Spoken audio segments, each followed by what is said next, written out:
Welcome to the inaugural episode of the KMBest podcast with Gerry Thompson. I'm KMBest. I am very good at Marvel Snap, and he's Gerry Thompson, and he's one of the best Magic players on this planet. And we actually go back a long way, and I wouldn't be in Marvel Snap, literally, without Gerry Thompson. So I think it's probably worth it on episode 1 of an inaugural podcast to talk about how we know each other and how we reached this point where this is a thing that is actually happening. So, Gerry, introduce yourself. I feel like plenty of people know you already. Incredibly famous Magic player going back decades at this point. Most well known for second place Pro Tour Amonkhet 2017. Is that it? First place. Was that a bit? Yes. Do I have to start over now? Okay, your eyes good. narrowed. Your eyes narrowed so heavily. Keep it. I was just like pro. Like, come on. Yeah, I won a big tournament. I was gonna say you were best well known for the Callblade stuff, but that's probably worse. Yeah. No, I think that's honestly true. So yeah, my history is by mentioning multiple decades, you kind of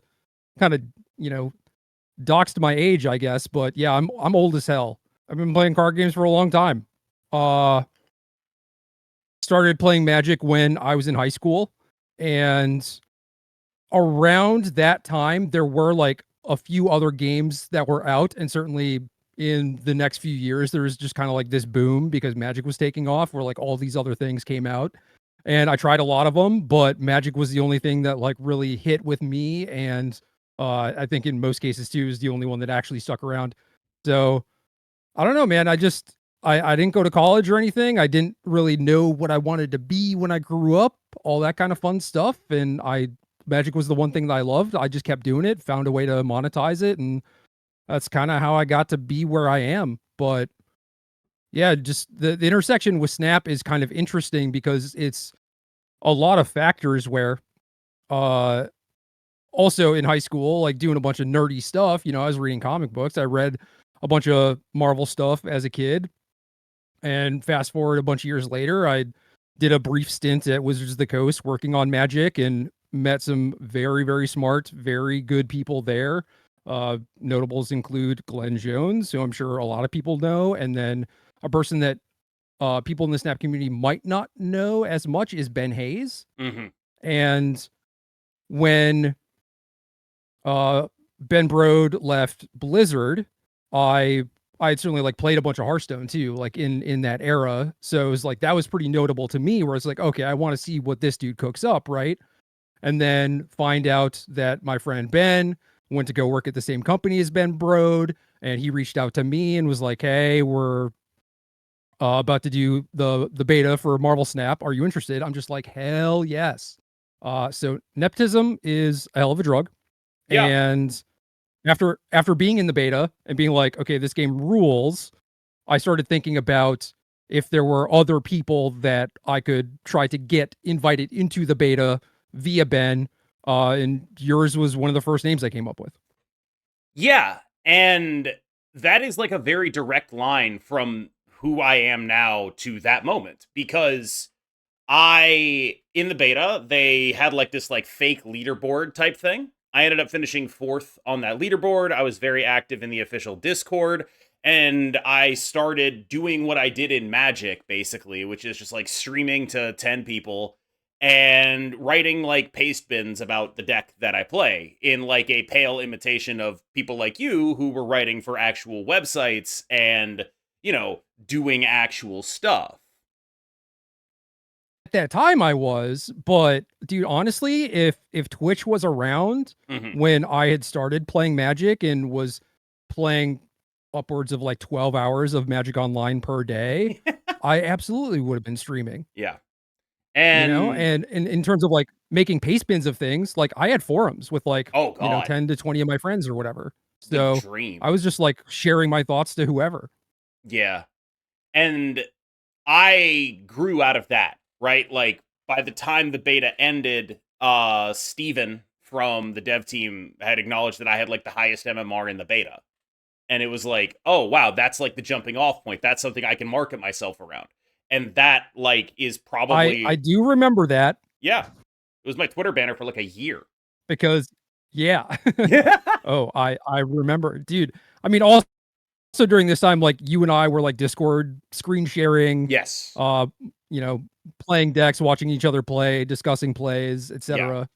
And And a lot of that that was a leg lot of up. fun. And then yeah, when it comes out that you have the highest MMR, Yeah. Like, feels bad. well, I've played more than you. Come on, man. I've You played more did, than you you. did. That's how like this. Like but like yeah, this is the guy who is probably more personally responsible for the idea of KMBest existing than anyone who is not me or my significant other. I think like it is very, very hard to define the like character of KMBest such as it is without the tie-in to Gerry here.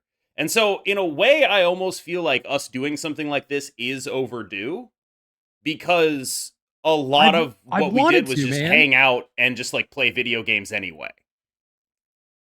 Yeah, exactly. And it's so weird to hear you say that. I mean, it is kind of like the age that we live in. To hear that I've had that big of an influence when we have not met in person. Yeah.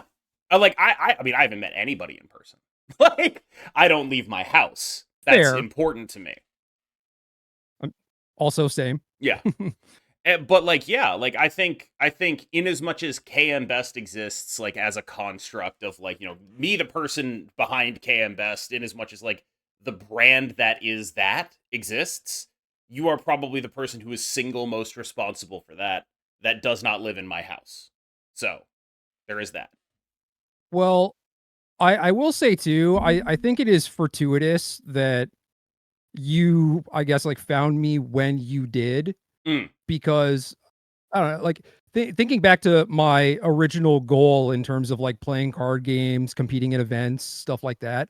Like it was definitely not like the noblest of goals. It was right. very much like self-centered, self-focused. I had a chip on my shoulder. Like I wanted to win at any cost necessary within the boundaries of the rules, obviously.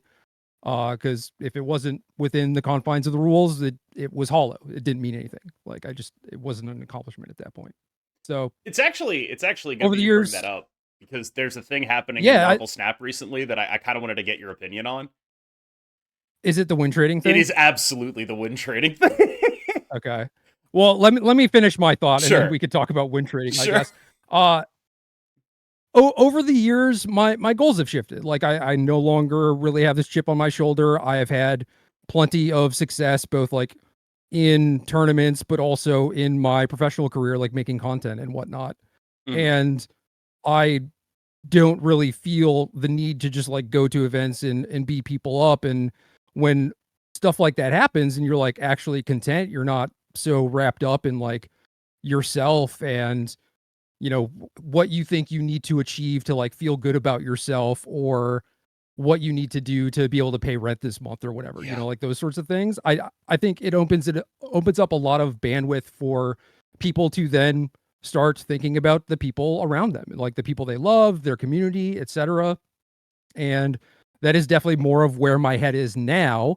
And I am very pleased that folks like you found me when I was already in that place versus Mhm. like, meeting me a decade earlier and just being like, this guy sucks. Cause there Yeah. are plenty of people who think that probably to this day. Yeah, I And mean, like, oh, they're not wrong. it's important, I think, also that you modeled that behavior for me, right? Because now it's something that I try to do. I try to like put other streamers on and do what I can to put my spotlight, such as it is, onto other people because it sort of trickles down in that way. Like, I think in Marvel Snap, it's especially difficult to get started. Like because of the way the economy is structured, because of the way in which content creation is structured, it's just very difficult for people to get involved in the scene. And so anything I can do to make it Well, easier for people to do that is on the up and up as far as I'm concerned. yeah, it's incredible because I don't know, like in this instance, like you are one of the more prolific creators in the space. Yeah. And I don't think that I necessarily had much, if anything, to do with you succeeding and like thriving in this space, other than like maybe having some sort of thing to like model your content around or whatever. But uh Well, I've it's talked to you before about this with just like Twitch in general, where when a game gets started, there's all these people streaming to 20 people, mhm, and then who determines like who ends up cannibalizing all the entire audience, you yeah. know? And I think that that process is really fascinating. But then when it gets to the point where, like, okay, if Dara is on, for example, like a lot of people are just going to leave whatever stream they're in and go watch him, Mhm. right? And how do you break through at that point when one person has 6K and the next person has like 400? It's hard. I've never focused on breaking through though. For me, it was always like what I want is sustainability. I want I don't need to break through. I don't need to make I don't make a lot of money doing this. But I make about as much as I made at my job before this. And that's all I really need because this is a better job than that if I'm getting compensated the same. I don't have health insurance, but that's Yep. beside the point. Like it's definitely I I just paid $200 for a vaccine, man, so I yeah. understand. No, it's definitely like there's upsides and downsides, but as long as I'm able to make a living doing it, I don't necessarily have a problem doing it for as long as I can. I consider this like kind of like, I'm not a very religious guy, but I consider it like a relative blessing if you use it in the colloquial sense, right? Like this is a thing that I'm very lucky to have and I don't want to take it for granted. And I think also you talk about like getting into that mindset of feeling like it's not all about yourself is something that I work on a lot. Like part of why I get upset when I lose games is because I think I'm losing credibility, even though it's been 16 months of me playing Marvel Snap at the highest level as long as there's been a rank. Top 69 gaming. 16 months of consecutive top 69 gaming, and the only reason it isn't longer is because that's how long we've had ranks.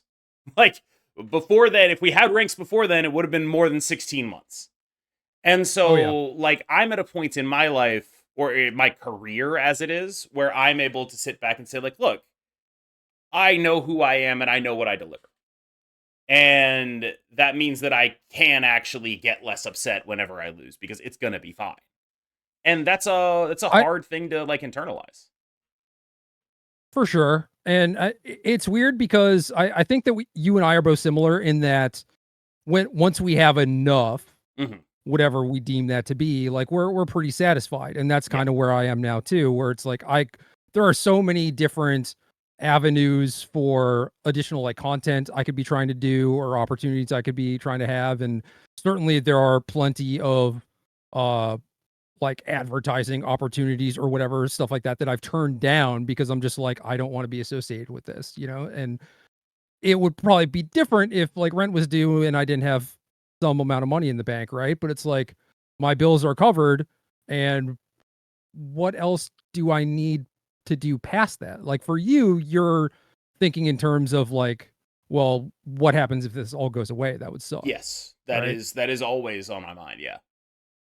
Well, let me tell you about 2020 and how I definitely thought that that was going to be the case. And like, certainly there has been a reckoning in terms of like, competitive magic Hmm. and, uh, you know, the amount of people willing to consume content and certainly the amount of people who are willing to pay for it and everything. And all of that is completely understandable. I'm not blaming those people. It's just the circumstances, right? But it's like, I went from making a lot to making less than my bills. And it doesn't feel great, but I was still just like, well, as long as my rent keeps going through, it keeps saying that like my credit card got paid or whatever, I'm not going to stress about it too much. Yeah, we've got a what this podcast has turned into is a discussion of the glamorous lives of card children's card game content creators. We are I don't know, I would describe myself as I'm doing better right now as a children's card game content creator than I ever have been in my entire life. So, I can say that. But I think that It's might speak a little bit more to like how garbage the economy is for like people our age anyway, and For how hard sure. it is to find gainful employment in certain situations anyway. And the fact that this becomes a financially viable alternative is maybe indicative that, you know, maybe not structured the best in terms of how our economy works. Yeah, I mean, this could be a whole other like podcast series between us, I believe. Yeah. Uh, But to circle back to the original topic, Gerry and I spent hours and hours and hours and hours and hours and hours and hours in Discord playing Marvel Snap when it first came out. Hours and hours and hours and hours, without which I probably wouldn't be who I am today. And that's basically what this is going to be. We are two people who have known each other for a long time, are on a bring a certain perspective from a relatively higher level of card gaming, and are able to talk about this stuff honestly and openly with what hopefully will be very unique perspectives that very few other people in the space will be able to bring. I hope so too, and I think a lot of that is going to be because we are not necessarily cornered into like one niche specifically. Like I know that you you make high level content, like you're playing in top infinite all the Yeah, time, right? top 69, And baby. y- exactly. And you also pay a whole lot of attention to just like the community and like the thoughts and needs of the community. I And try. you are so much in touch with that to where I don't know, like I am someone who tries to keep up or whatever, but I know that if there is ever a thing where I'm just like, yo, what is the drama or like what is the issue? I think the most recent thing is like the splits thing, right? It's Yeah. just like I know that you've been following that stuff since day zero. I know that you know the temperature of the community at large, and I also know that you can like fact check anyone, or if I'm just like, is this legit or is this like fake outrage or whatever, and Yeah. you'll be able to tell me straight up. Like you you are very very involved in all aspects of the community, and like I don't know exactly like what the content creators for Snap have going on, but I know there's some stuff there, and you have like some kind of working relationship with some of the devs or like people whatever, but Sort of. I there's wouldn't also really that describe aspect of it. I things. wouldn't really describe it as like a working relationship. Like I have I had yeah Glenn on my podcast a couple times. I've had Jason, who works in the dev team as well, on my podcast. I've reached out to try to get other people as well. It hasn't necessarily panned out since then. I wouldn't really. I'm very grateful for what they have given me in terms of access, certainly. But yeah I wouldn't really describe it hands down. as. Go ahead. Hands down, they've all been awesome. Yeah. I wouldn't really describe it as like a working relationship though in that context, because it sort of implies like, I don't know. I feel like it implies that I have more pull than I actually do. I don't think I have pull with them. No. Because I will tell you I this. I will tell you this. I don't know if this is breaking NDA.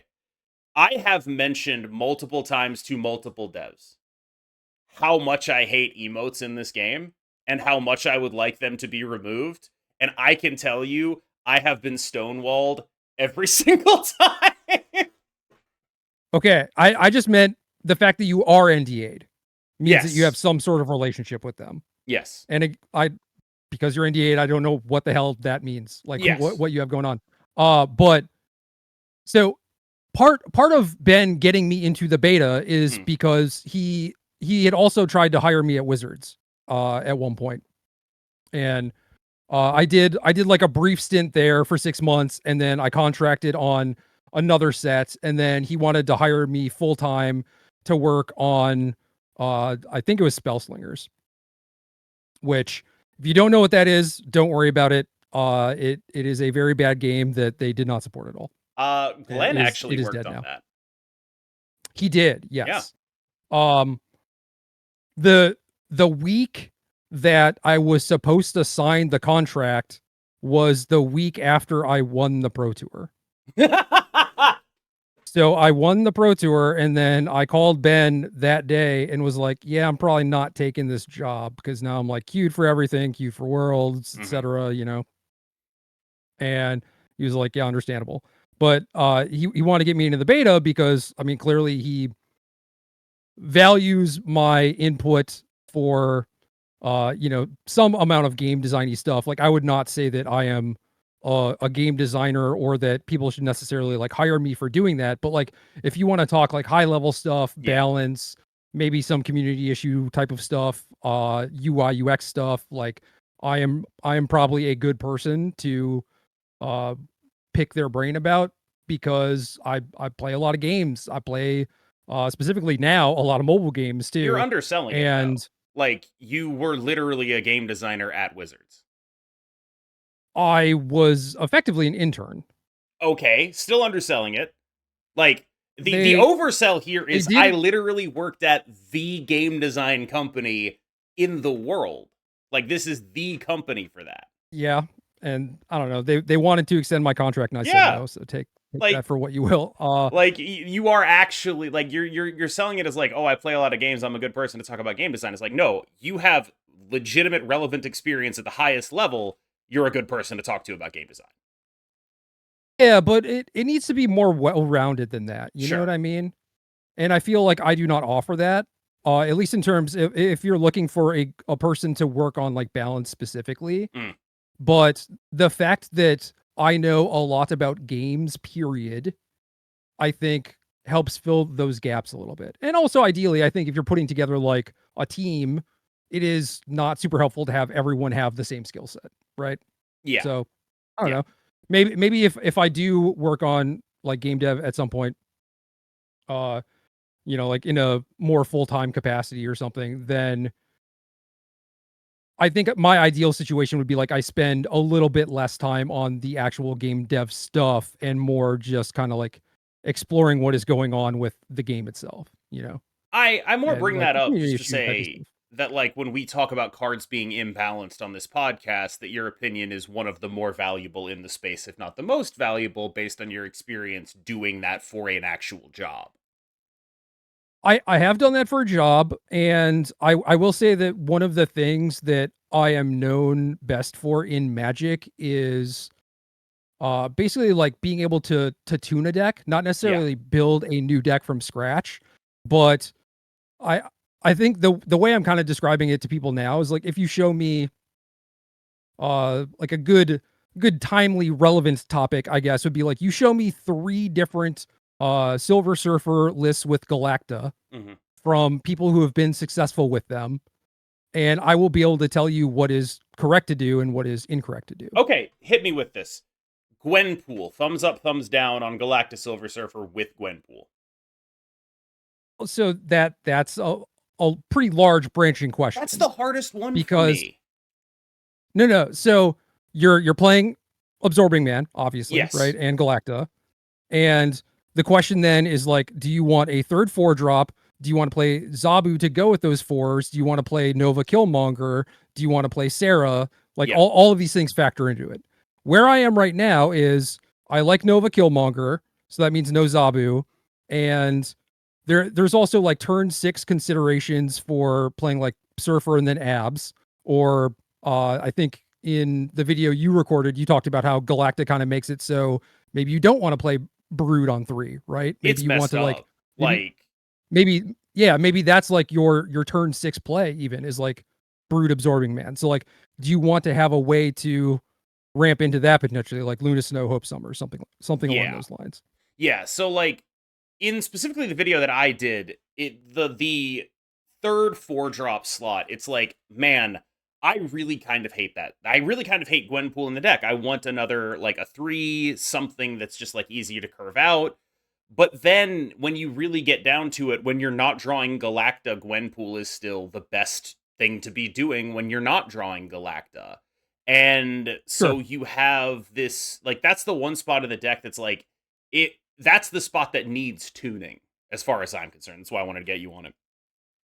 Yeah, so kind of the problem in my mind is that when you're say you're playing like Nova Forge, no other twos, Yeah. because you're playing 3/4s, right? So then you have 7/3s, Mhm. presumably.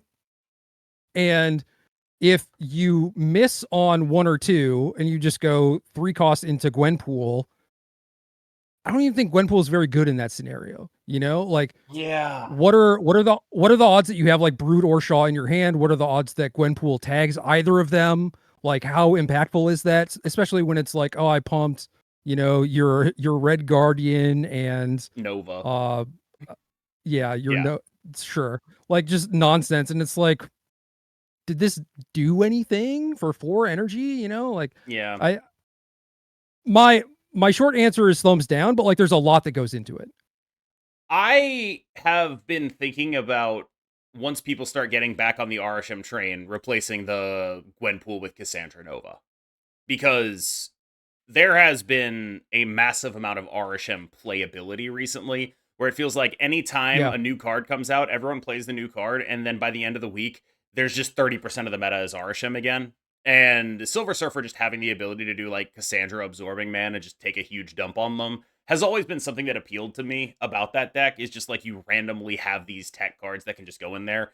I do think that in a Yeah. world where people are going to be playing more RSM, if that does happen, I probably will make that swap. Yeah, I could totally see that. And I think that this is where our perspectives are gonna differ a little bit too, because I'm coming at it from a person who basically like does his dailies every day, Yeah, and I don't grind for top infinite. I think I looked back on one of my things and the highest I've placed, I think is 100th exactly. yeah. Uh But like, for I don't know if that was end of season or like my peak during the season or whatever, but like that's kind of where I am as a player. So like I will hit infinite almost every month. I did not this month because I gosh, had a lot of stuff going on and also diner, stupid diner. we have a Um bunch of actual stuff that is related to Marvel Snap to talk about. Can I jump into the diner topic based on that? well I just want people to know that like I can very casually get to infinite. It is not difficult for me, but I am Sure. not grinding all that much past that. Yes. And that is kind of like the range of players that I'm playing against is like, you know, 70 up until maybe like 10k infinite. Yeah. But the thing is, like, I feel like we both know that if you actually wanted to, you very easily could. Is the thing? I could. So also for context, when when I got into the beta, I made infinite on the second day of me playing the game. Yeah. Like, Like from new account, rank 0, not knowing anything about the game. Like I do this with a lot of games. it's true. Like did it with Hearthstone, Eternal, uh the Elder Scrolls Legends card game. That game was Mm, dope as hell, by the way. rest in peace. Dabbled in Kaijudo a little bit, worked on that game too. That's a live game, but it was not very difficult to just like start playing that game and be like, oh, everyone or everything that people are doing is wrong, and just Yeah. break the format and Sure. whatever. As I love one it. does. As one does. I love it. Um so I guess we probably should talk about Diner because I think we both had the Let's do it. same very awful experience in Deadpool's Diner this time around where Well, real quick, what was the difference between the last one and this one? the UI. Like They when, just added like some quips. but like the rewards and the points were effectively the same. Almost exactly identical. Same breakpoints, Okay. same rewards at the same spot. The only difference was it was a Jane variant at the top instead of a variant for the card that was actually on the track. And Yeah, which that is kind of weird. yeah, I don't really understand why they did that. It doesn't really like weird call, At basically. least it's on theme for like the E-Tree as Guardian season or whatever. So I do get that. But uh yeah, like why not have an E-Tree variant in the holster, I guess. But I wonder if they just couldn't get a like the something I've been thinking about a lot lately is like how gated are they by the rights to get their art? you want to talk about art real quick? I We don't could do know that anything too. about it. Like, but it is something that has occurred to me where it's like, what if they literally just can't get the rights to a variant of King Eitri? I mean, E-Tree my Marvel knowledge now is certainly lacking Sure. compared to high school me, right? So I the way I understand it now, and I could be way off base on this, is that like Eitri is not a very popular character. It like, does not appear a ton. That is how I understand it as well.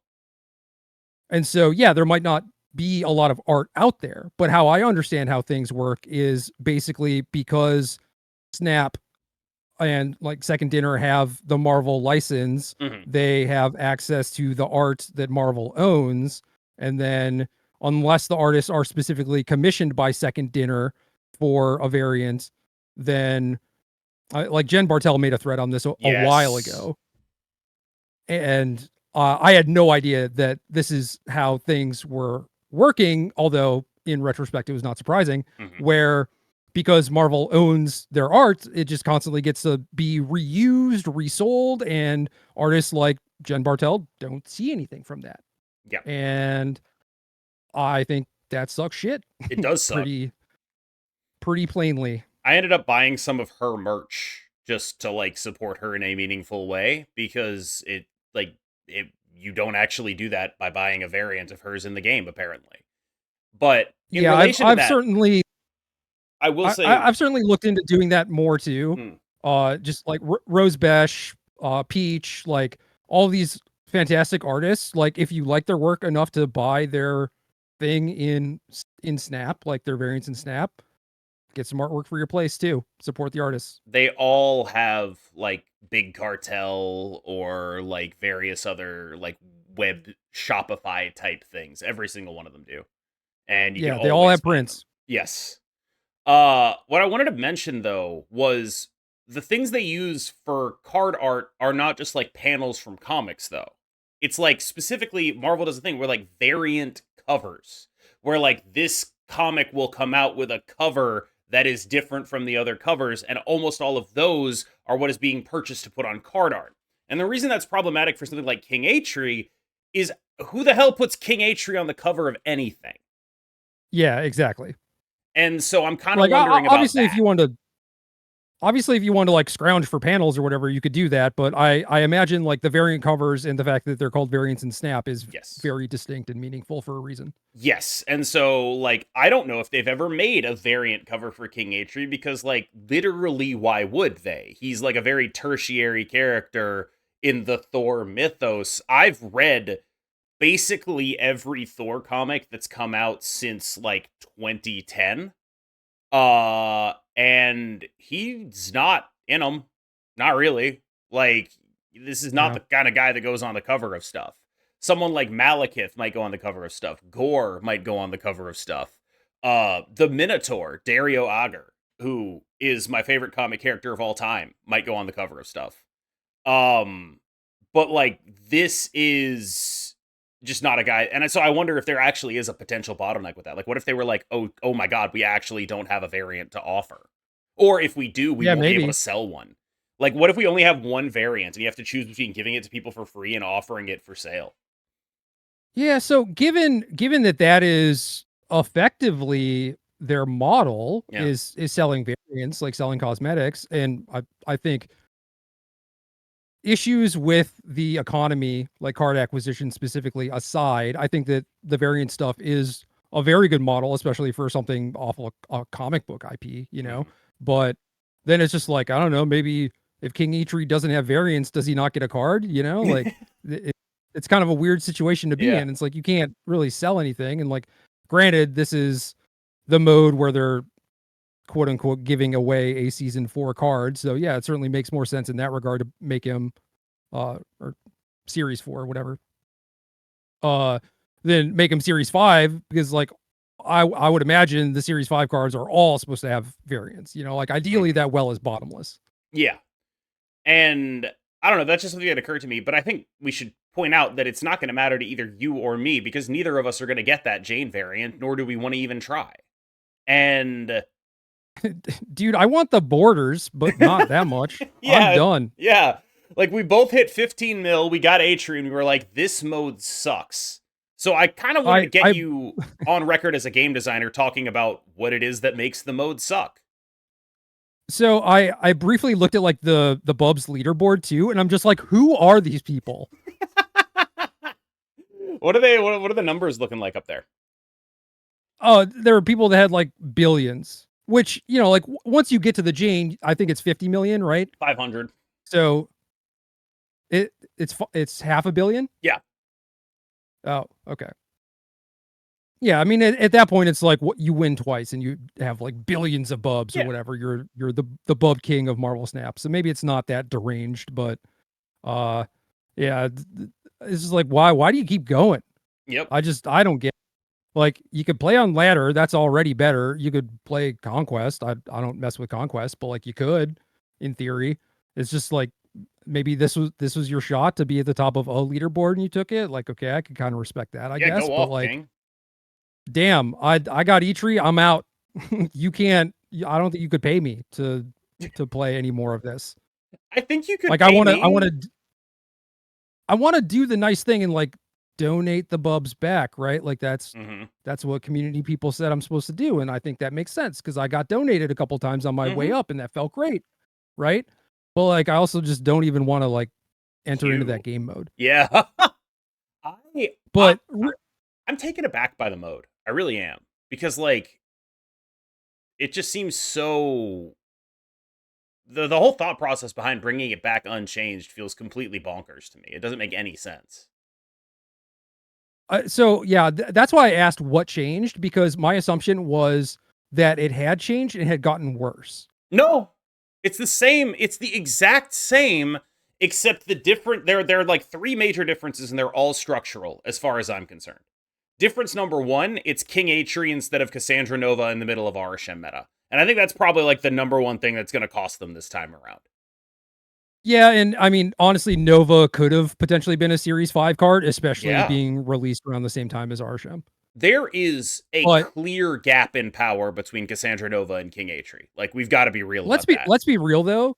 Let's be real though. Like E-Tree flavorfully, slam dunk, Sure. like A plus, right? You play a Thor and man forges the hammer, right? Yep. Just incredible. Also, I think with the Thanos buff, I think that E-Tree is quite good in Thanos. And I don't know if there's anything else like in that space that comes out. Like it's a card that's only gonna get Yeah. stronger over time.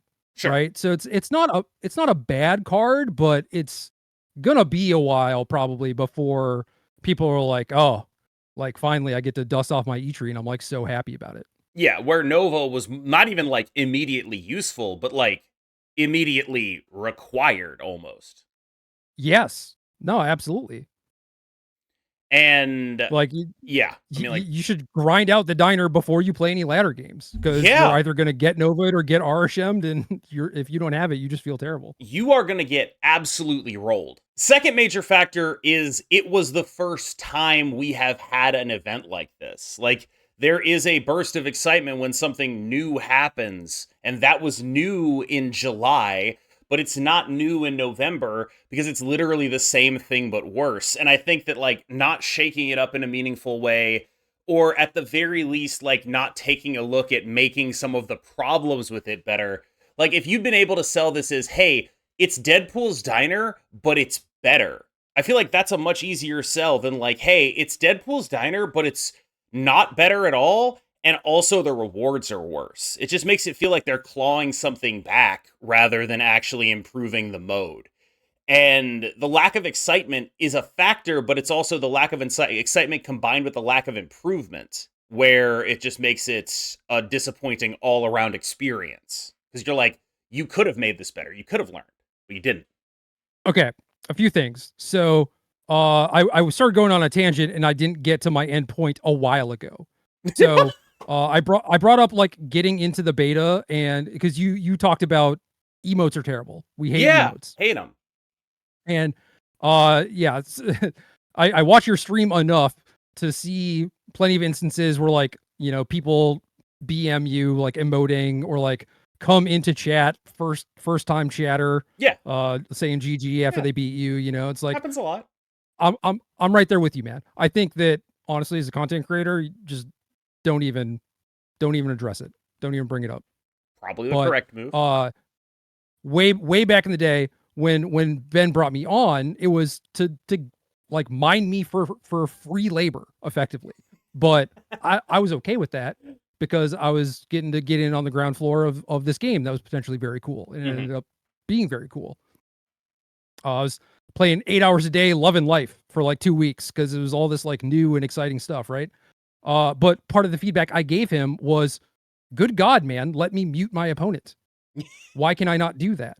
And then uh he finally, like, I think it was maybe like a year after release or something, it was like, oh, you can finally mute people. And I was like, no, I don't want to mute every person individually. Let me just like blanket mute everyone, mute all emotes, something like that. Like MTG Arena allows you to do that. And that's you know, I have nothing but love for MTG Arena, but it's not a program that's known for like its technical wizardry. No, but they knew to do that, you know, and that was kind of the point. And Snap still doesn't have that. I don't know why. But part of the feedback I gave him also was like, okay, we have this kind of like ladder thing, and then you get to infinite and like you don't have a rank, you're just like playing games for nothing. And what am I supposed to do in the app once I hit infinite? Right? Like, what is the reason for me to like log on outside of doing my dailies? Like, you got to give me something to do. And outside of like make a draft mode, duh. Like you have a card game, and especially one where like card acquisition is intentionally limited. And honestly, you know, from the new player experience, at least like starting day one or whatever, that was like a very fun and novel thing, because me playing Magic, opening a booster pack doesn't mean anything to me, because I'll mostly just like go out and like buy singles if I need cards or whatever. It ceases to be exciting, but getting a new card in Marvel Snap did feel exciting, right? But when you are like a returning player, for example, and you reach series 3 and now you're playing against people with series 5 stuff, that's not like fun and exciting anymore. Now you're just getting like hit over the head with FOMO repeatedly. You know, it's like all these cool cards that everyone has that you'll never be able to get realistically. So having a draft mode for something like that, I think, is very key, both to give people another way to potentially acquire cards. Obviously, something you can monetize too. It's like, oh, do you want to play the game? Well, if you want to play this mode, pay us money. Like that's a pretty good model. It's not bad. It's worked in a lot of games. It does. And it adds a lot of replayability for when things happen where like, I don't really like this metagame, or maybe the cards that I have aren't very good in this metagame. And I'm not mad about that. I'm happy to continue playing the game. Just give me something to do. But it's not like 12 card constructed or 12 card constructed in Conquest. You know, like those are effectively the same. So you have this thing like Deadpool's Diner finally comes out, finally has this additional game mode, and it leads to people wanting to log onto your app and engage with your product. And certainly that may lead to other things where they like look at the season pass card, look at the card that came out, look at what's in their shop, maybe look at some deck lists and see what's like popular, what's going on. And maybe they kind of get like hooked again, right? But then for Diner, it's just like, oh, you lost all your bubs. You want to pay us $20? No? All right, log off then, because there's nothing else to do. It's like, what is going on? The core appeal of Marvel Snap at its base level, especially when the game first came out, before they introduced any modes, was that the game was just one giant play button, and the only other thing to do was look at your cool cards. And which honestly, banger. Awesome. Yeah, it's banger. It's a banger idea, right?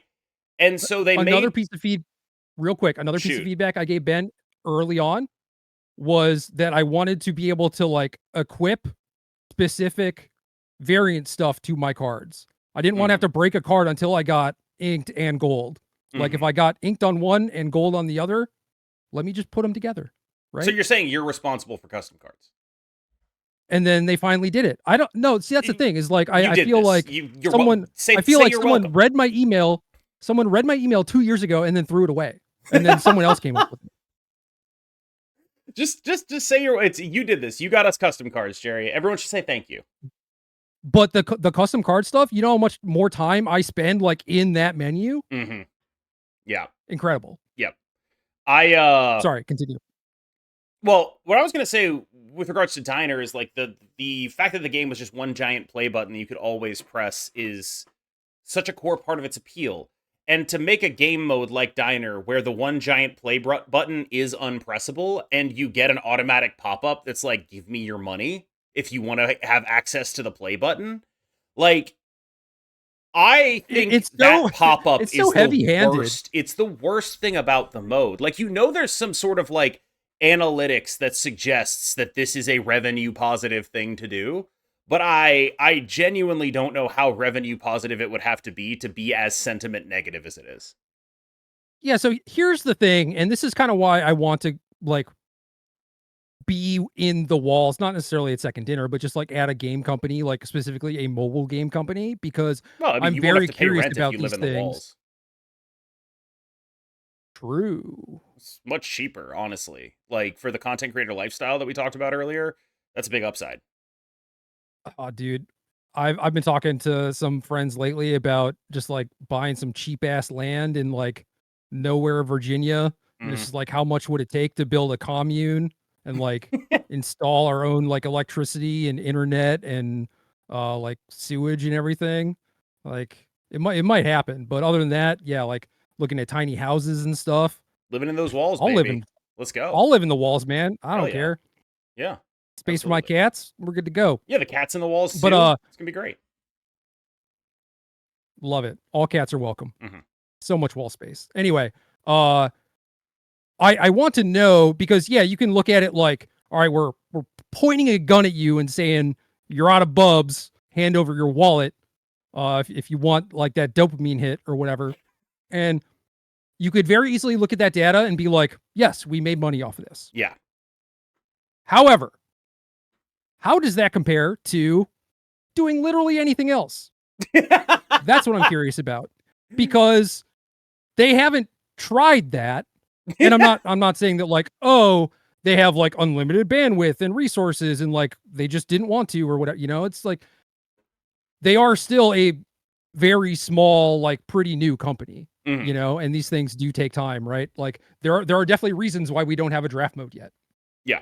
And I imagine like bandwidth and stuff along those lines is part of the reason for it. But yeah, I want to look at the analytics, man. I want to like dive deep in there. I want to see what happens to the average person who logs in who hasn't logged in the last 30 days and like how much time they spend in the app. I want to just like pour over all that glorious data and see what I can do with it because I have a lot of theories based on my experience playing all these different gachas over the last 4 or 5 years, you know? And I don't know. Snap is a card game, but We can be it real about is it. also it's kind of a gotcha game. It's And got at least a loot box mechanic for character acquisition. Just call it what you Nexus want. events. Yeah. Nexus events feels like they wanted to make it a gotcha game. Just I think saying. they did. I think they did. That's always been my read on Marvel Snap is they were like, oh, okay, we're gonna make this card game, but the difference is because they're such small rosters, we'll be able to charge a premium for new heroes, and our hero mechanic will be gotcha because that's like a proven acquisition model, right? And then when everyone was I'll, like, we hate this so much, they ended up trying to like basically reinvent the wheel 4 times. I'll pay $100 for a character in Genshin. I'm not going to pay $100 for like X23 or whatever. You know, it's Yep. just not going to happen. It's not Yep. realistic. And Especially yeah. Compared to the rest of the market too, like how all these other games handle it. It's like no other card game does this, and I kind of think for a reason. Where it's just like you can't just rake people over the coals for each individual card in their deck. Yeah. People are not going to like that. My YouTube they might comments like can your attest. IP. They might like your IP. They might like your gameplay. They might like your front-facing devs. They might like Glenn Jones. You know, They might like everything about your company except for like the actual game and how it makes them feel, and they're just gonna bounce off it. Yep. And I did that for 6 months. Like I've played Snap consistently every day since beta, except for like a 6-month period where I'm just like, why am I doing this anymore? Yeah. And it is a sort of factory of making people ask the question, why am I spending money on this game? Like that Yeah. Like it generates that question a lot. certainly you are getting something out of it, but how long does that last? And like what does like $10 for the season pass mean to a lot of people? It's going to be different for every single player, right? Like there Yeah. are players who straight up can't afford it, and that's just never going to be an option for them.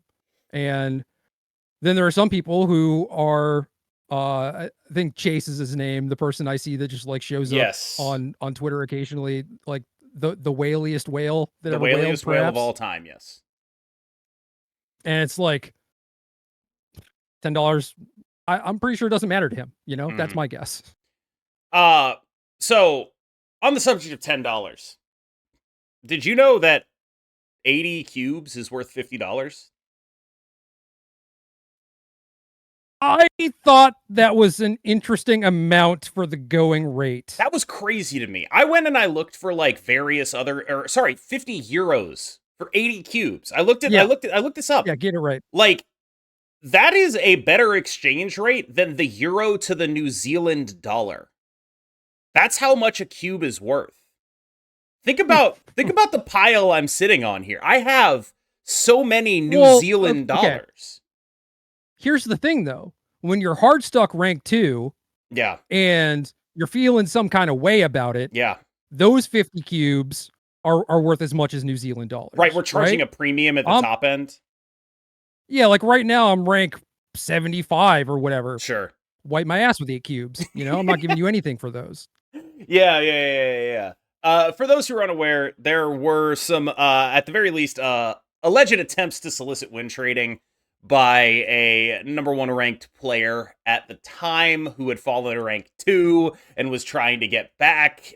There are further allegations of win trading among other members of this. This all seemed to happen on the EU server, which I find particularly funny, where it's like, I don't Why? because we have a couple of people in my close friend group who play on the EU server.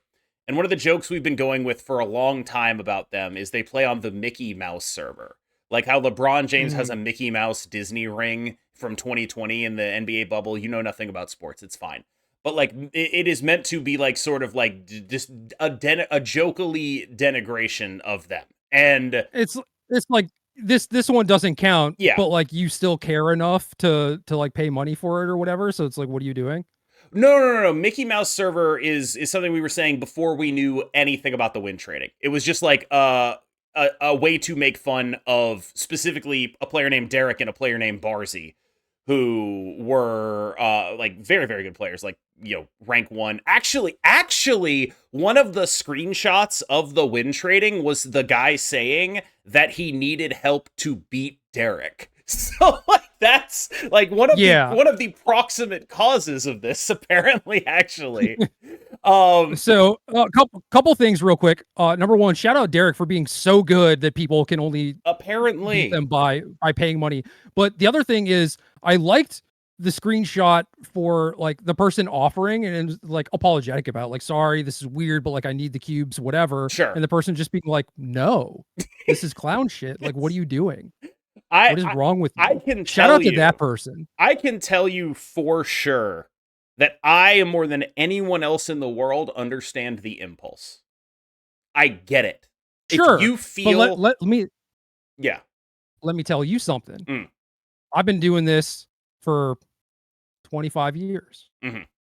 And I think I can safely say that, say this guy finds someone who's willing to donate him 50 cubes for, or yeah, whatever, like 50 cubes for 50 euros or New something, Zealand dollars, whatever the deal baby. was. Let's go. Yeah.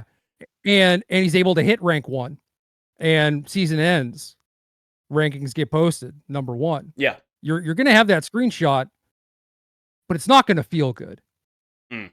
It's not. Like, you might be the only one that knows. Well, you and the other person who boosted you. But like, you're not gonna be proud of it, man. You're just not. It's not worth it. Do it yourself. Otherwise, it doesn't have meaning.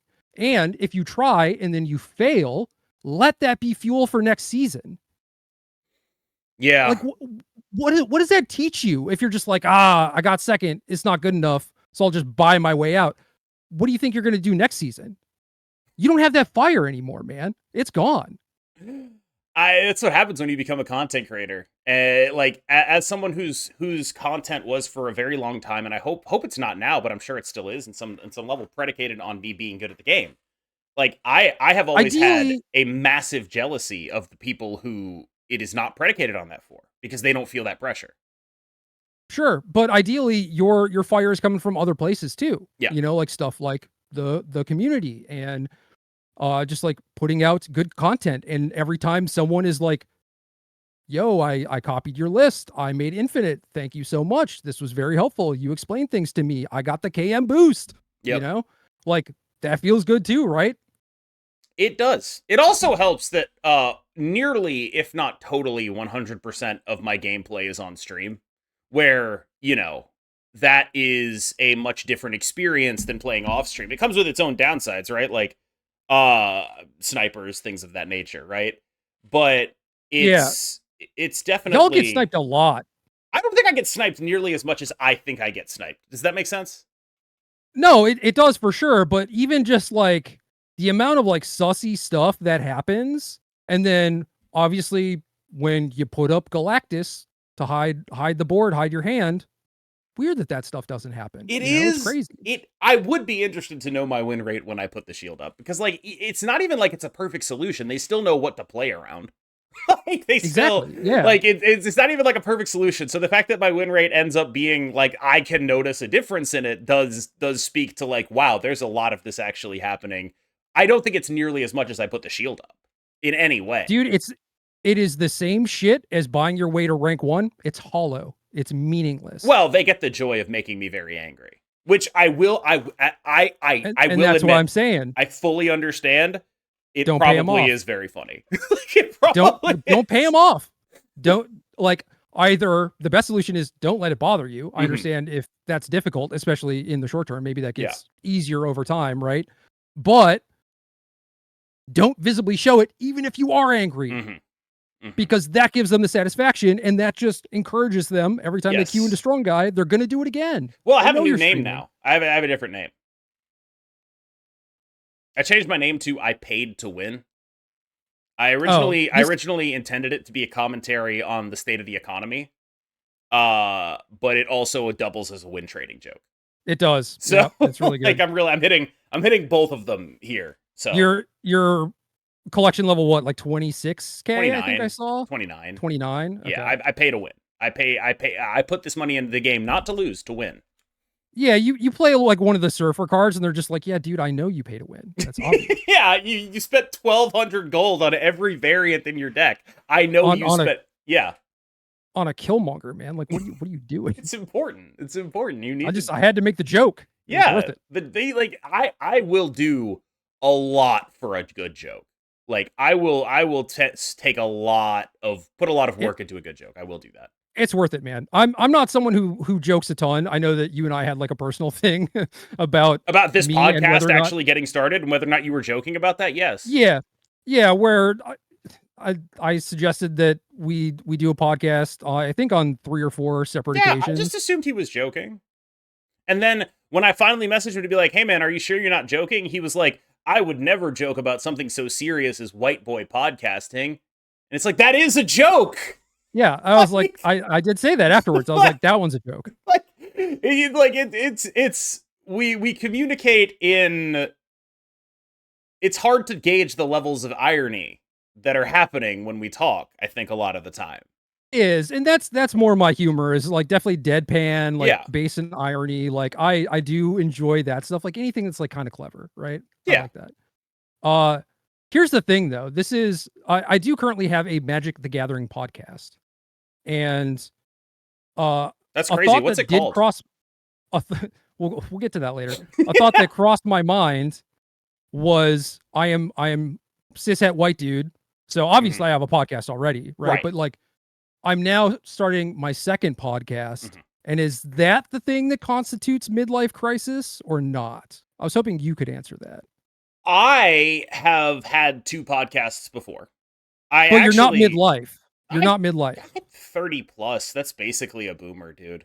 Like I still wear skinny jeans. That's basically a boomer. That's just how it works. Like Like semi recently discovered that I like skinny jeans. So yeah, I have a lot yeah. of those too. Like that's just what it is. You turn 30 plus and you just like, Immediate Immediately read that like skinny jeans were out. "Oh I yeah, was like, no. oh, Yeah, they're absolutely out." Like they're reacting to what we dressed in when we were their age and they're like, "That looks fucking stupid." And, their kids are going to react against what they dressed when they were their age and be like, "That looks fucking stupid." And I can tell you that that'll happen because that's what we did for the 90s and that's why people were wearing skinny jeans in the first place because of all this baggy 3XL tall T type stuff. And Jinkos, baby. yes. And like the fact that it's out, I've just decided that I have to accept it. Because what really bothers me about large jeans is how big the shoes you have to wear with them are. In order to have the silhouette make sense, you have to This is wear bigger shoes than I like. this is maybe going to sound like a weird question, Sure. and I hope that it doesn't get taken that way, which is why I'm prefacing it with this. This is not intended to be weird, but what is Sure. your shoe size? 10 and a half, 11, depending.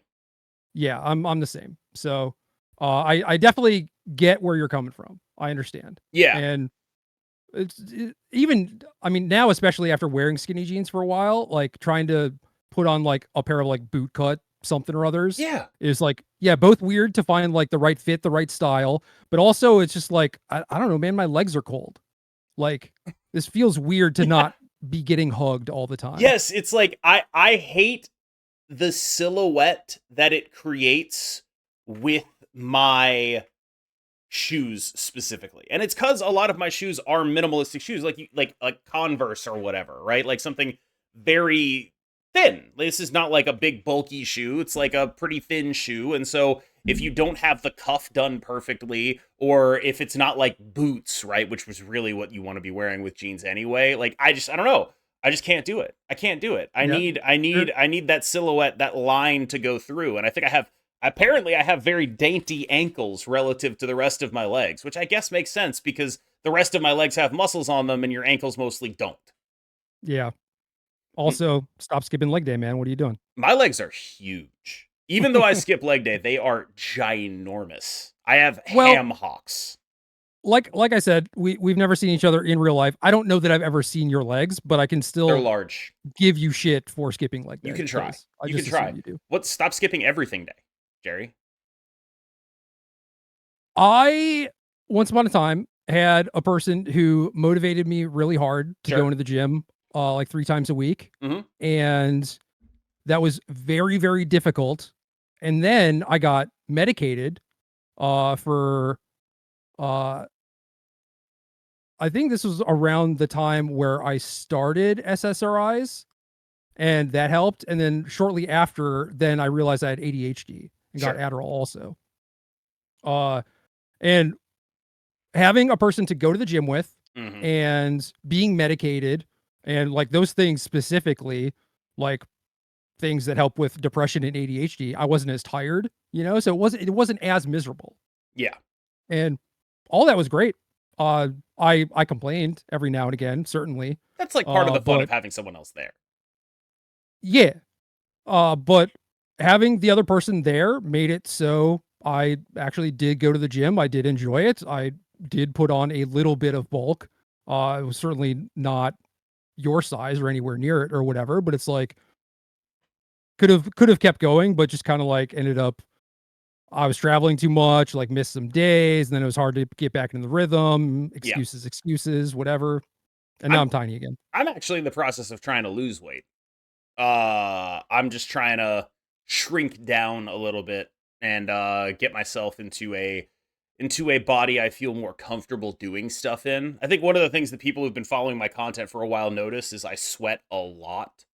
And I think a lot of Mm. that is just being very overweight. And it's like, every time I say I'm overweight, people are like, oh, well, yeah, it's muscle. And it's like, yes, but there's other stuff there too. And I think there's a point at which it becomes unhealthy. And so I've been trying to lose weight. I'm working on that. Accountability. This is like, I'm a little under 280, and that's like the lightest I've been in a while. I think I'm also like the lightest I've been in a while. Maybe a couple of years ago, uh, I was a little bit lighter or whatever, but Mhm. I think I'm like 155 now, and I'm like 6'1". Yeah, it's been a while. Like I've been over 280 for a bit now, and hopefully if I get down to like 265, we'll be in like a situation where I can reevaluate what my body goals are. But for now, they're pretty much strictly I would like to lose this weight just to be a little bit healthier. I think there's no possible way to be healthy at this size, even if it's all muscle, basically. You see so Sure. many like bodybuilders with like heart problems and shortness of breath and stuff like that, and they're all muscle, and there's just no way your body isn't meant to be doing that. And that's sort of where the impetus comes to, for me at least. Yeah, my cardio is shit. Yeah. It has always been shit, Well, you've been and vaping this entire show.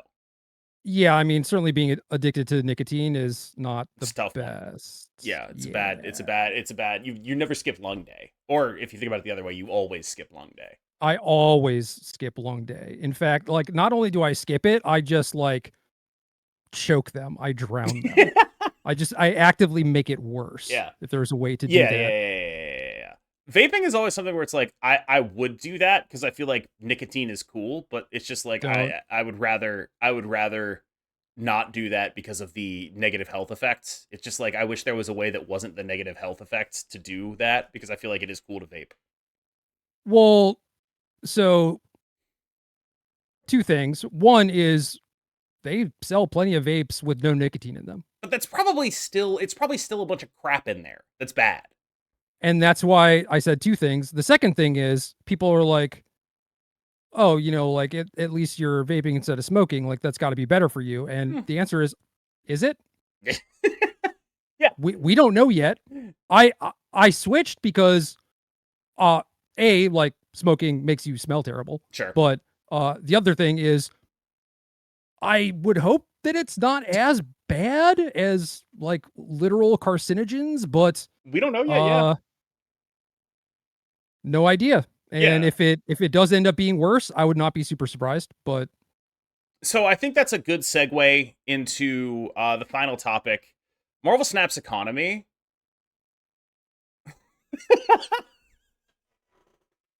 I don't even know. I just wanted to make the joke, man. I don't even necessarily want to talk about it. I just thought that that would be a good joke to make. I know that a lot can be said for it, right? I think that I mentioned this a little bit earlier where it's like getting a new card did feel exciting and that was very meaningful. No other card game has really made me feel like that except Mhm. for maybe like getting a legendary in Hearthstone, Sure. you know? Yeah. But even then, how much money would I have to spend to get that legendary, especially when it's like, well, if I really went through my collection and dusted all the commons that I never play with or whatever, like how far off would I be from any random legendary or whatever? Probably not that far. Um so yeah, there are a lot of problems with it, and it is very difficult to both get each card feels exciting for a new player and get it to a point where you're not selling bundles for like $100 and some trinkets for a new card to people. Like, Yeah. The For You bundles keep showing up on my Twitter where it's just like literally 99.99 for like a series 4 and a bunch of credits, which seems kind of crazy to me that they would be willing to put that price tag on it. Like, I'm not saying that that's like an inaccurate price tag per se. It just seems crazy to me it's that they'd be willing to let that be in anyone's game, because their dude, job it's should be to obfuscate it. shameless. It's shameless. Oh, for you, some series 5 or like maybe even Series 4, like piece of crap. Jean Grey right before she drops. Yes. Yes, perfect example. And it's just like, how can you look anyone in the face? You know, it's I played one of these tactics games for a while. Final Fantasy game, you know. Love the IP, love tactics. And I feel like their shop, it wasn't even like the pay money shop. It was like in-game currency shop. Mm-hmm. But they had stuff mixed in where it was like, oh, you want this thing? You can buy it for gold, and then right next to it is a thing that you buy for like gems, like the paid currency. And it was at rates that were just, why would you ever do this? You Mm-hmm. know? And it was like you go clear like one stage and you get that amount of stuff, but they're asking you for like a 10 pull worth of gems for it. And it really feels to me like you're trying to take advantage of like people who are not very smart or like people who misclick. Like, could we just not do that? I don't know. I feel like a lot of these games just make money enough offering like reasonable deals at times that maybe you could just do that. It does seem like there's a massive amount of like for you bundles pictures that I see, and I realize this is like self-selecting, right? Because if it wasn't these cards, it would not be worth posting on Twitter. But it feels like it's always like Ravona and Jean Grey. Like it feels like it's always just like some card that is not very good, and I don't really know if that's like, is there an algorithm doing this? But I think even beyond that, like you talk about like the shamelessness, all of it. I think even beyond that, even if they weren't doing that, it would still be bad just because if you are selling something for this high of a price, your job as the designer of monetization models is to not let people know that they're actually getting paying that much for a card. Your job Yeah. is to not put a dollar sign on a card. You don't want to do that because you know that the dollar sign value of a card is like sticker shock. You don't want to give people sticker shock. So why are these for you bundles sticker shocking the hell out of people? Well, I think it's also interesting because like they mostly do a decent job at obfuscating that stuff with like gold prices, right? Because Yes. there's like all these different bundles for all these different amounts, 75 different and currencies in this game. There's so many yeah, currencies. exactly. So it's just like, how much is a gold worth? And I know that a lot of people have like done the math based on like all the bundles, and now you have like the gold pass too and Yeah. stuff. And yeah, I feel like you're supposed to just have like the premium currency that you Yes. pay money That's what for, it's there and then for. yeah. So you're doing it with variants already, right? It's literally there for that. And I feel like they don't want to do it because that allows free to play players to get them. And it's like, you guys are blowing up your own monetization model. Of like, the point of having all these currencies is so you don't have to put an actual dollar number in there. We have spotlight cash, we have the spotlight keys, we have collector's tokens, we have credits, we have gold, we have boosters, we have New Zealand dollars. There are so many currencies in this game already that it almost seems ridiculous to put an actual dollar sign in your game ever. There seems like there So should be no reason to do it. in fairness, I also think it's kind of weird too because there's a lot of stuff that comes up with like currency conversion, right? Yes. Where it's like, maybe it's like $100 here, but it's like $120 in like some other country, and that's also Yeah. kind of weird. Yeah.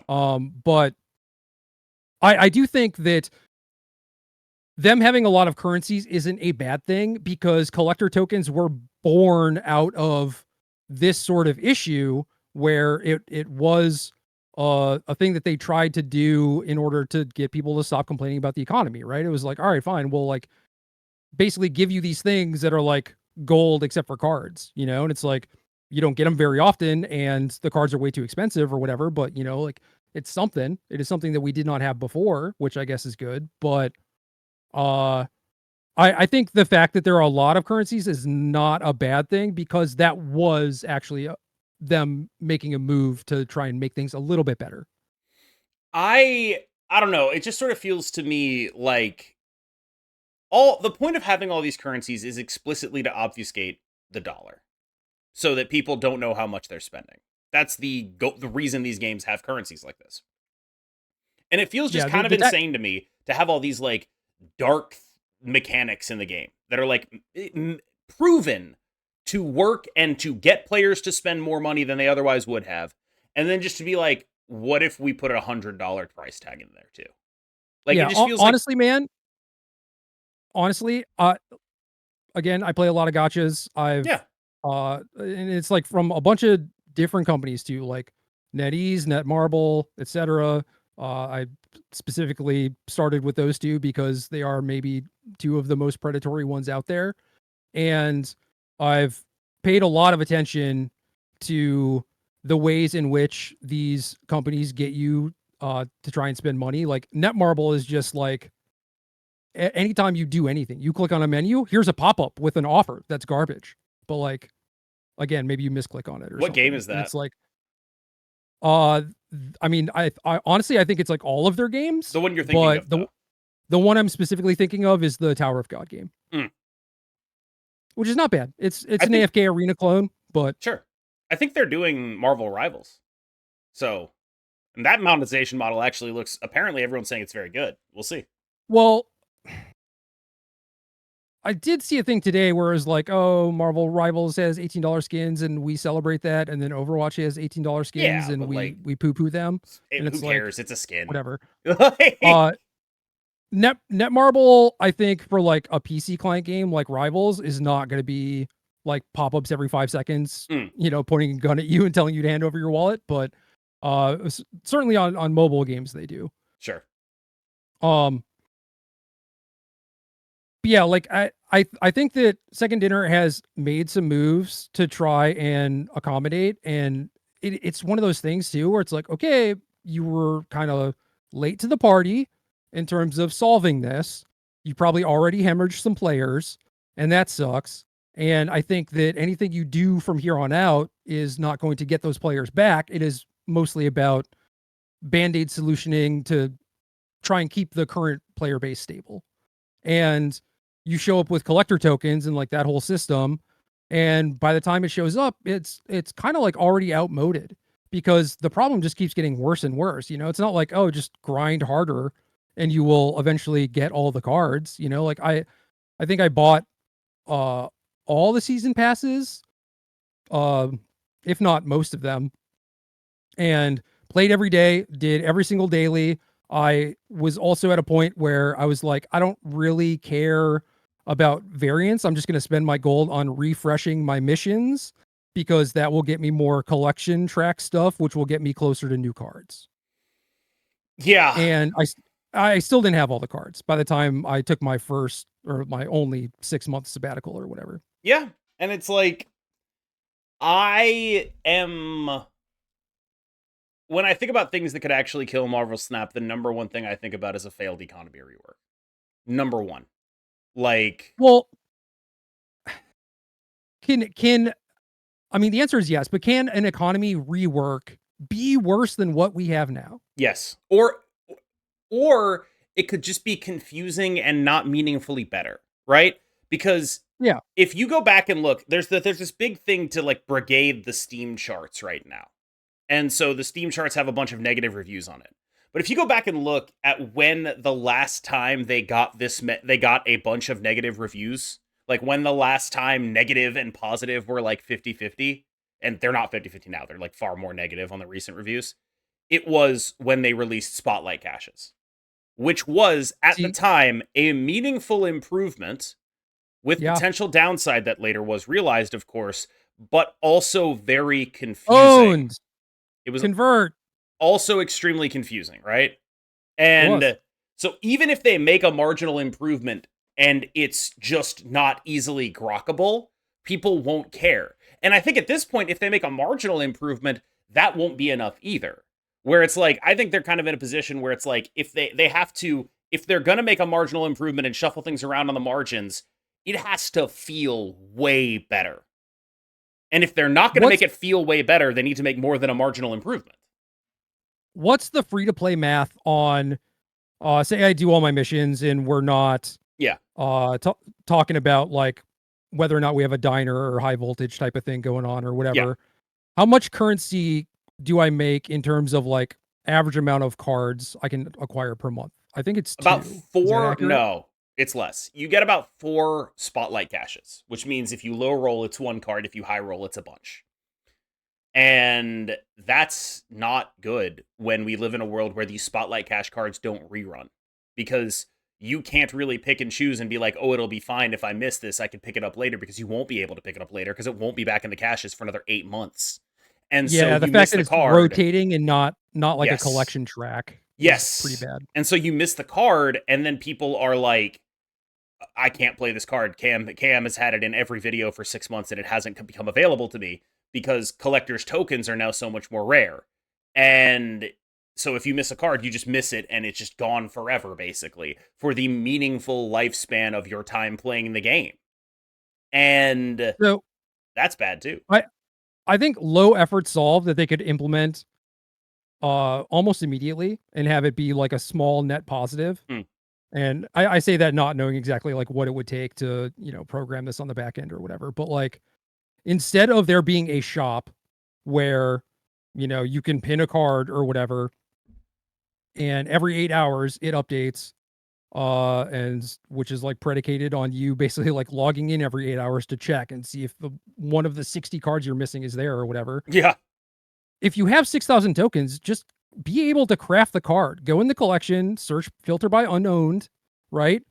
And just craft the card from there. Why can't we do that? Yeah, there is no reason at this point. And I don't even think that would do anything, but it would be a very easy, free addition. It's so it's one less thing for people to complain about, which I think is good. It's a small step in the right direction, which kind of shows that they care and are listening. And I would hope that they have something in the works, but they could also say something along those lines, like, hey, this is just a small thing that we felt we could do Yeah. that makes your lives a little bit better, right? And it's like, okay, cool. And it also just eliminates some of the noise in the shop too, which I like. In order for Because that to be meaningful, though, people would have to be able to get 6,000 tokens, which is really hard right now. I understand. I totally get that. But I see this enough where people are like, I'm waiting for like this card to show up or whatever, and it's like, dude, if it impacts one person's life now, and then someone knows that they should just save tokens and not be like, I didn't really want Red Guardian, but it's like better than most of the other stuff I see in the shop normally. Like what I really want is, Galactus or whatever. Yeah. I At mean, least like, let them buy the card they want to buy. I agree that that would help, but it's like, that's not the rotation that's the problem. The rotation that's the problem is in the caches. Like, I agree. That's why I said this is yeah, like this zero is like a zero. effort. Yeah, it would be free for them to do this, and it would Also, be why? I mean, I know the answer, but why did they make it so log in every day, get N credits, to now log in 3 times a day to get less credits? Like more credits. So I think it was 50, now it's like 25 3 times. Yeah, I only ever log in once a day anyway, so it just took away 25 credits from me. It's better for players who are willing to do chores.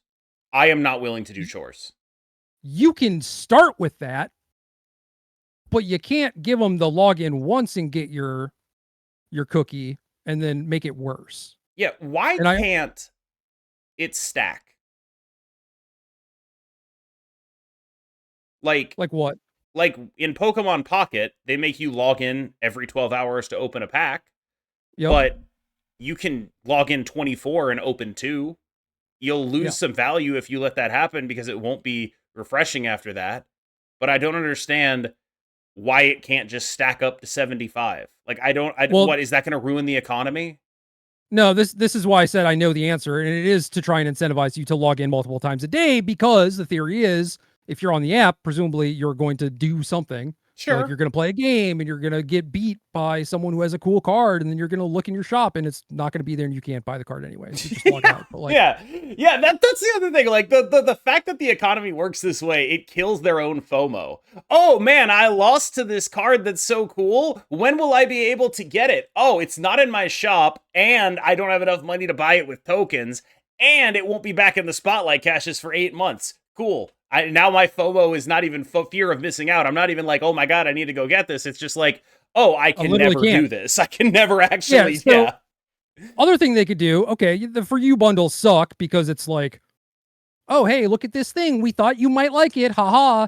And it's just like, why would you think that I would like this? This You know, is the worst shit ever. oh my You know? god, I just came But up with the ultimate sociopath solution. but in general, in addition to just like letting you craft a card for 6,000 tokens, also if they want to buy it for $100 outright, okay, Yeah. why not? Okay. Let them. Here's my sociopath solution. If you lose to a Series 5 card, they should make a For You bundle with that card with a big price tag on it. But you do it Netmarble style, and after the game it gives you a after pop. the game, they're like, "Do you want this?" Like, you get a pop. Yo, Killmonger looked pretty dope, didn't it? Yeah, you got $100. The worst part about this is like, this is a sociopath solution. It is probably unironically better than the current card system. Like, it would probably be a net improvement. Yeah, low bar, of course, but yes. But like, when you think about it in that context, where it's like, oh, you know, at least that system has a way to monetize the FOMO of losing to a card you don't own. All right, you wanna hear what I think, what I would want to do? Sure.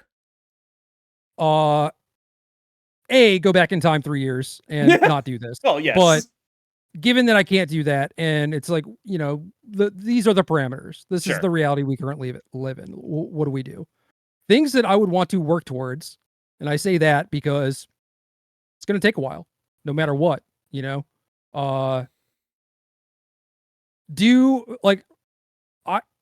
Identify what small QOL changes you can make, which, like I said, just let anyone craft whatever card they want for 6,000 tokens. Mm-hmm. You know, and Series 4 for 3,000. Just keep that. That's fine. Let that stay as is. For the season pass card, maybe have that not be available until the next season pass or whatever grace period there is. Sure. You know, even if you want to say like 2 months, whatever, that's fine. Do that. And then I would seriously look at phasing out Conquest. Just delete it. I mean, I would look at the numbers first, I guess, because like that's my personal opinion, and I recognize that I don't necessarily know what like the dead average Marvel Snap person, like how they interact with the game is. Maybe there are a lot of people who do like Conquest. I don't know. To me, it takes everything that is great about Marvel Snap and just like throws it in the trash. Agree. Where get to play a game in, you know, 5 minutes tops. Do you want to sit here for 45 minutes playing the same terrible matchup over and over again? No, I don't, actually. Games named Marvel Snap in their first game mode was like, what if we slowed it down? Yeah. and it's just like, oh, like the games are like fun, exciting, replayable, right? Because you just like queue up, play against a new person, a new deck, whatever. And it's like, nah, same matchup over and over again. Deal with it. Like, at least if it was a Magic Online league, you know, it's like you play 5 people in a row or whatever, and whoever has the best record gets like more prizes or something. I would like that more because you're getting more variety out of the gameplay, even if it like locks you in for 5 games. That's fine. The fact that Conquest is like scaling upwards instead of like a league is so frustrating, because it's like a Magic Online league, you can lose a game and you will get less prizes, but you will still get some prizes if you go 4-1.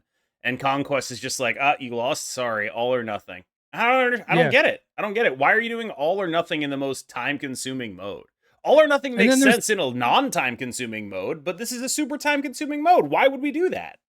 Yeah, and then there's also the other stuff where it's like, ooh, opening a cache. What am I gonna get? A gold ticket that I'm never gonna use and is gonna turn into 10 boosters at the end of the month. Yep, I every season I turn 7 to 10 gold tickets into boosters. And also, yeah, don't even show me that pop-up. Like, oh, hey, buddy, you forgot to use these. Don't even remind me, because it makes me mad every time the month resets. Oh, man. Yeah, that is... Don't even give me boosters. Anyway, phase out Conquest. Find another mode. Maybe draft. You know, sealed. Some sort of limited. Figure out something like that.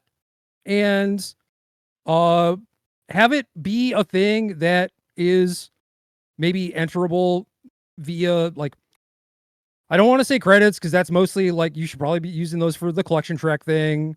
And I don't want to say gold because that's like a little bit too premium to be spending on a random game mode, but like there should be some sort of entry fee. Maybe it's like, 150 credits and min prize is like you get 100 credits or something. So it doesn't feel like you're just like burning all your stuff. I don't know. Mm-hmm. But like some sort of entry fee that is not by far the worst thing in a cache. Yeah. Because that's the other thing is like if people don't want to engage with the mode, don't force them to, or like don't take something away from them as a result of that. Yep. I don't want to engage Like, with the mode, so my caches on average are less valuable than everyone else's. Yeah, exactly. Yep. And let that be a thing that people can grind. Like there should be a reason for if people want to play for 8 hours a day, they should not feel dumb for doing that. And certainly, dude, back in the day when they had like, oh, you're capped on boosters or whatever, just like they still have that. It's just much higher now. Oh, okay. Well, it's 1,000 boosters now. I do remember you hitting this on maybe it was like Agent Venom or something. It was 200 back in the day. I've hit it when I get really tilted. I'll hit the booster cap. Yeah, you were streaming till like 5 a.m. and it was like, your boosters are capped. I hit the whatever. booster cap. There's actually why you can't do anything with them unless you have credits. Yeah, they actually fixed the Agatha thing, right? The Agatha bots don't exist anymore because she doesn't play all your cards anymore. So, and that was the original stated reasoning, was people running bots like that to farm boosters ad infinitum, but she already takes all the boosters, and I don't understand how you're stopping anything by having a booster cap anymore.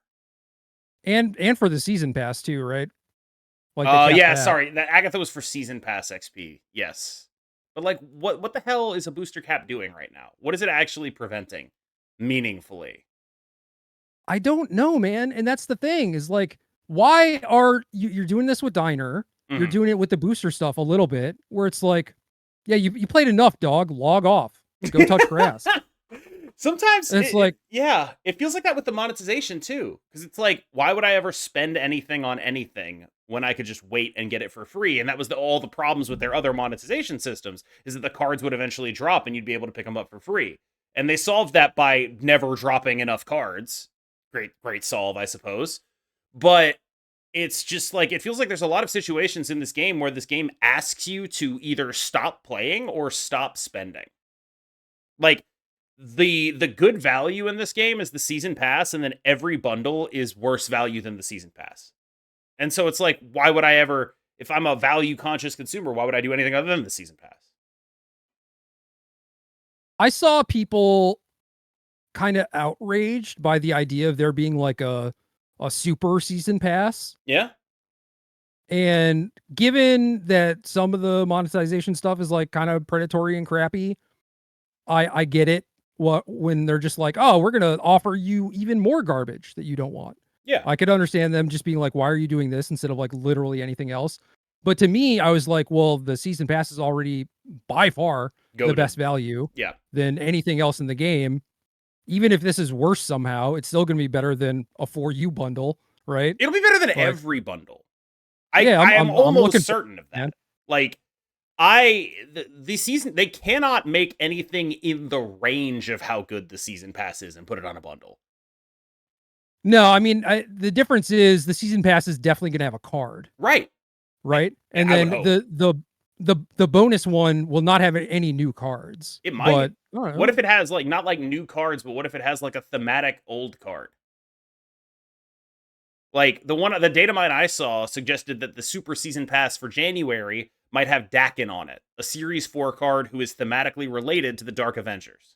And it's like, that's still absolutely better value than any bundle, because you're never going to get a 4U bundle that has Dakin in it and costs $10. It's just not ever going to happen. And that's one of those things where it's like forgiving student loans, right? Like, I don't have any student loans. I didn't go to college. Mm-hmm. But that doesn't mean that I want to punish everyone else. It's like, I couldn't afford to, therefore you also should not be able to afford to, right? It's like, no, like, forgive student loans, and like this Dakin thing, like, doesn't excite me. Maybe you could do like basically a spotlight thing where it's like, if you already own Dakin, you get a cool variant or something. Yeah. All right, cool. But for me, it's like, obviously that doesn't move the needle because at this point I have all the cards. Yes.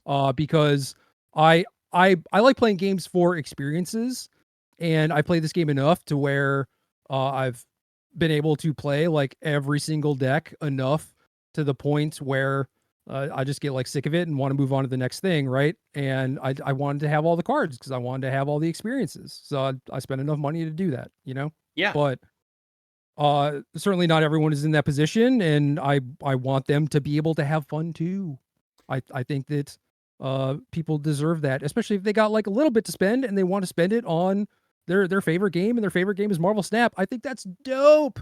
Reward those people. There is no way that a $10 price tag on any Series 4 or 5 card can ever be bad for me. There's just no way. No, I'm never going to call it bad. Even if instead of like you already own this, convert it into 1,000 tokens or whatever, even if it was just like you get nothing or you get a gold ticket, I'd be like, dope. That is awesome. Sick. Yeah, it's good for someone because now I know that a bunch of other people have this card that even if they don't want it, if they don't want Dokken, then one less thing to show up in their caches or whatever, you know? It would be, except it isn't.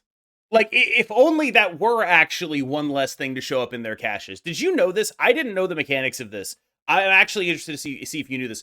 The Series 4 and 5 waiting in that extra cache. Is this not how it works? What do you mean? Okay, so the way it works is Series 4 and 5 in the final spot in the cache, right? That random card. It's weighted 66% to Series 4. And if you get a duplicate, you get 1,000 tokens. So what that means is that if you finish Series 4, and there are like half as many cards in Series 4 as there are in Series 5, first of all, these things push you closer to finishing Series 4 than 5 on average, 66%. Then, once you have finished it, it is 66% to get any Series 4, which you already have all of them, and get 1,000 tokens out of it every single time. So what you're saying is like there's going to be like an equilibrium point where like everyone is miserable. Yes. And people still don't have like all the Series 5 cards. Yes. There is a point at which this system pushes you toward that cache getting worse. Like it's unbelievable. I mean, obviously it's already really bad. Mm-hmm. Man, like, yeah, I didn't know about the waiting for a while, and I was like, even like that it's insane. I think a lot of this stuff, like the collector's tokens and the spotlight caches, were things that were introduced as a band-aid solution to help with the economy. Yeah, and were not meant to be like the long-term solve or solution or anything. And so I kind of give these a little bit of grace, but I will say this: I don't feel like either of these models were mapped out at all. You know, like, okay, maybe this helps in the short term, but like, what is it going to look like a year from now when we have all of these different cards, right? And like, we're putting most stuff into Series 5 and Series 4. And we're kind of leaning on the fact that like, we don't really want to drop things, even though we said we were going to, you know? What is that going to look like? What's the average player experience going to be? It just gets worse. And like, there's so many cards too, when talking about trying to find the card that you finally get 6,000 tokens. And now it's like, okay, what card do I want? Well, I'll just wait 3 months for it to show up. Yeah. 8 months. You're going to wait. Oh. You're going to wait 8 months for it to come back in the caches. Tokens you're not going to get. You're not going to get 6,000 tokens in 3 months. Just not going to happen. Yeah. Like, I meant I've been saving for a year or whatever, and I finally have 6K. No, I mean, that'll take you like, I don't know, 2 weeks probably. But yeah, like, that is... There is just like a bunch of fairly ridiculous pain points when you zoom out enough, where it's like, I'm not sure why these need to be in here. I'm not sure if they're making you any money at all, and they definitely are making people feel bad. And I think a lot of this stems from like the Nexus event stuff, where it's like that was probably a big part of their business model, was just trying to be a gacha game, and maybe they thought that mobile gamers had been desensitized to this or whatever. But I think that this is kind of a unique thing where it's like a card game and it is attached to the Marvel IP. And both of those things are maybe attracting things where people are not as used to gotchas and like more forgiving of them than Mm-hmm. like the average like mobile gamer. And I'm at like the intersection of all of those things, Yeah. right? And if that was a big part of their plan and they had to scrap it and this is what we get instead and they don't have time to map it out, or maybe things change, right? Like maybe their projections ended up being different, whatever. Um it just ends up being like, yeah, this has gone pretty poorly, I think. And I think you could even point to like day one release, like it was pretty fun and exciting for everyone. And yeah, Killmonger was my second to last Series 3 card. Painful. Very painful. I was getting Killmongered all the time. Didn't feel good. It was like my second Series 3 card. I had the deck at the time. Yeah, and that's why you had the highest MMR. Yep, I just got like just high roll. Just win your coin Al- flips, al- bro. Also, also because you're very good. Just But win your coin flip. No, it's the luck for sure. but for the most part, it was good when everyone was on equal playing field. But they also have a very real problem now where it's like, I don't know that I can, in good conscience, tell someone like, oh, you should start playing Marvel Snap. Yeah, Like if you're a competitive minded player, yeah, because you're gonna play, you're gonna grind your ass off, you're gonna get to Series 3, you're gonna be having fun probably up until that point, and then you're gonna be like, I'm just boned, aren't I? Like forever. or you'll hit infinite early collection level, and they won't have collection level matchmaking. And because you hit infinite very, very early, you'll be given like a very boosted MMR, and you'll queue into literally me. That too. That too. Not good. Not good. And so they have a very big new player problem right now. And they certainly have a very big returning player problem right now. And certainly one of those problems is worse than the other. Yeah. I think it's the new player one. Mm-hmm. But that takes some time before it's actually like felt and realized. And I'm not sure how many people actually reach that point. But as a returning player, I think what happens is you probably come back and you poke around a bit, and maybe you even get hit with like some nostalgia, some feels, especially if like maybe a character came out that you like, whatever. But it quickly dawns on you the problem that is happening, where you just don't have so many cards and there's like no viable way to get them, no path to get them. It's going to take you forever. You're always going to be behind. There's no catch up mechanism. So why would you stick around at that point? And that is exactly the type of thing that I would want to fix. Yeah. Speaking of things dawning on you and why would we stick around, this has been a long ass episode. I have no idea if that is going to be the expectation, the norm. We're going to be sort of firing this one as we go. So if anyone is still here at this point, I mean, I feel like you got your money's worth if you're like, like I used to do, just listening to something like this at work. I hope you got your money's worth out of that. As always, I mean, I've been KMBest. He's been Gerry Thompson, and we will be doing this weekly podcast for as long as we two white boys have the love of hearing our own voice to talk about. Which is forever. It's a long time.